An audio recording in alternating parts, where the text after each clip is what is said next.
وعن حمزة بن عمرو الأسلمي رضي الله تعالى عنه أنه قال يا رسول الله إني أجد بي قوة على الصيام في السفر فهل علي جناح؟ فقال رسول الله صلى الله عليه وسلم هي رخصة من الله فمن أخذ بها فحسن ومن أحب أن يصوم فلا جناح عليه۔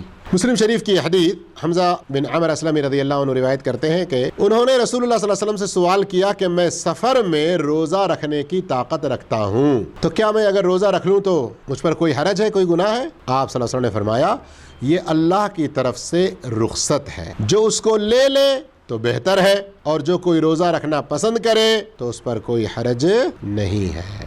رخصت کو لے لے کا مطلب کیا ہے؟ روزہ چھوڑ دے تو کوئی گناہ، چھوڑنے کا مطلب بالکل چھوڑ دینا، بعد میں پورا کرنا ہے، اس سے پہلے پڑھ چکے ہیں نا۔ اور اگر کسی کو طاقت ہے روزہ رکھنے کی تو وہ رکھ سکتا ہے۔ خلاصہ کلام کہ رمضان کے مہینے میں یا فرض روزے رہتے ہوئے، نذر کے روزے رہتے ہوئے کسی آدمی کو سفر درپیش ہو جائے تو سفر میں روزہ چھوڑ سکتا ہے، جس کی اللہ نے قرآن میں اجازت دی ہے۔ اگر کوئی رکھنا چاہے تو رکھ سکتا ہے، جیسے نصر رضی اللہ عنہ کی حدیث بھی سن چکے ہیں۔ اور سفر میں کسی نے روزہ رکھا اور آگے پھر اس کو روزہ رکھنا مشکل ہو گیا، اس کی وجہ سے وہ توڑنا چاہے تو کوئی حرج کی بات نہیں ہے۔